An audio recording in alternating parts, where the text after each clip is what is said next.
시작하겠습니다. 진보당 대변인 홍성규입니다. 오늘 오후 브리핑 2건 드리겠습니다. 첫 번째입니다. 정무장관 10명을 임명한들 무슨 소용이겠습니까? 대통령의 입은 꾹 닫혀 있는데.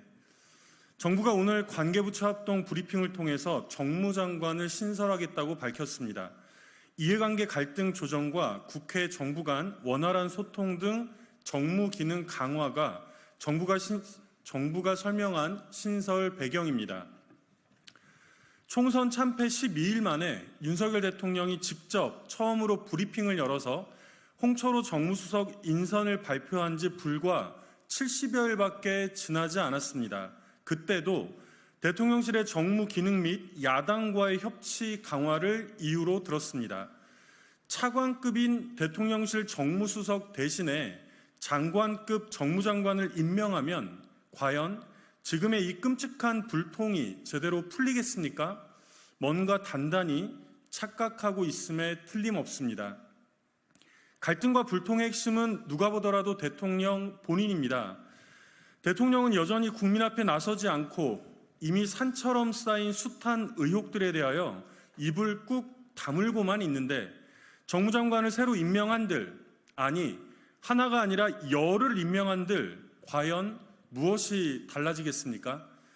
대통령 실장이 아니라 대통령실 대변인이 아니라 정무수석이나 정무장관이 아니라 우리 국민들의 눈은 오직 대통령의 입을 주시하고 있습니다.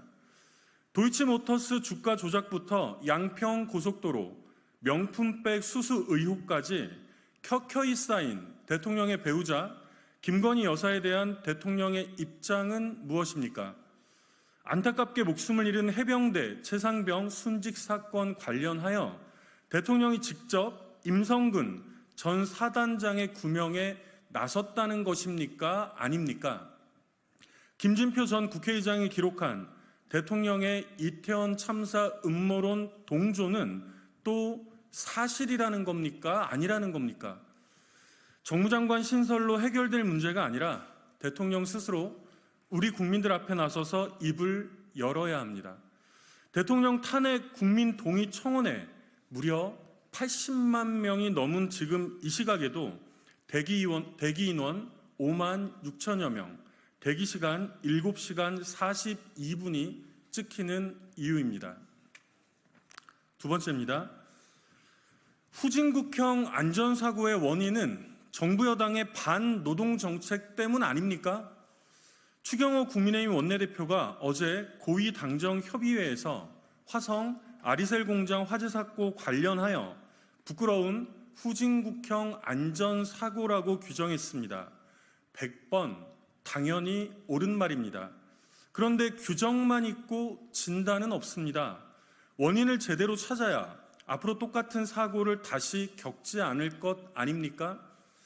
추경호 원내대표도 부끄럽다고 했던 이 후진국형 안전사고의 원인은 바로 윤석열 정권과 국민의힘 그리고 정부 여당의 반노동적 정책 기조 때문입니다.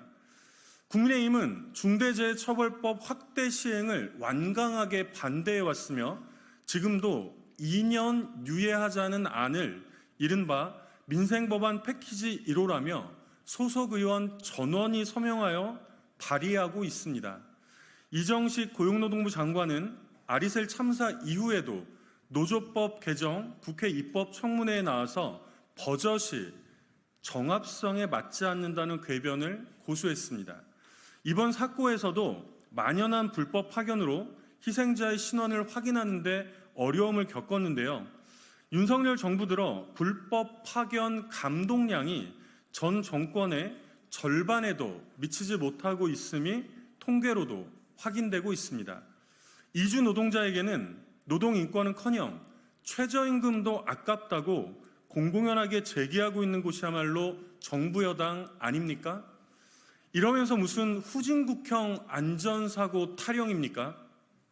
아무 책임 없다는 듯 정부에 대고 사고 원인 규명과 재발방지책 마련을 주문한 추경호 원내대표의 발언은 그야말로 파렴치한 유체이탈 화법입니다. 정말로 부끄럽다면 추경호 원내대표의 그 부끄러움은 본인을 포함한 국민의힘과 정부로 향해야 마땅합니다. 시급하고 구체적인 재발 방지책은 바로 집권여당 국민의힘의 중처법 유예안 철회입니다. 아울러 자리에도 어울리지 않게 반노동 정책의 선봉장을 자임하고 있는 이정식 고용노동부 장관부터 경질하고 노동정책 기조를 지금 즉시 전환해야 합니다. 이상입니다.